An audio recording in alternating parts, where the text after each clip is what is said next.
গরু তো ভালোই মোটা তাজা হইছে ইনজেকশন দিছো নাকি আরে কি যে কোন গরু তো আমার ফলমূল ছাড়া কিছু খাই না এই তো একটু আগেও 10 কেজি আপেল সাবার করে দিল দেখেন না পেটটা কেমন ফুলে রইছে হালার খামারি ইনজেকশন দিয়ে ফুলিয়ে এখন কইতাছ 10 কেজি আপেল খেয়ে পেট ফুলাইছে কি বিশ্বাস হইতাছে না দেখেন গরুর মুখ দিয়ে এখনো ফল ফ্রুটের গন্ধ পাইবেন ওরে শয়তান তাইলে সেন্টার ফুডে লেগে দিছ যা সেন্টার ফুডে খাম না থু। তা গরুর দাদা দাম কত? বেশি না মাত্র 10 লাখ বাপরে এত দাম! গরুর দামই তো চাইলাম না সারা বছর গরুর যে আপেল কমলা খাওয়াইছি ওটির দাম চাইলাম মাত্র এখন দাম বেশি হইলে ওইটা নেন না না আমি হইলাম মেম্বার সাহেব এলাকায় আমার একটা ওয়েট আছে এই সুখ না গরু নিলে এলাকায় আমার মান সম্মান থাকবো আমার ওইটাই লাগবো এই যে নাও টাকা দিয়াও গরু আমাকে দিয়া দেও এই ভাই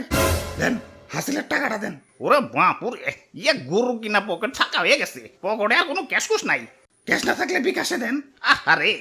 বিকাশেও তো টাকা নাই কার্ডে আছে কার্ড নিবে ধরুন আমার কি এটিএম বুথ পাইছেন নাকি পাইলে আর দিমু কেমনে যাই হাসিলের টেড়া মনে হয় পাইসা গেল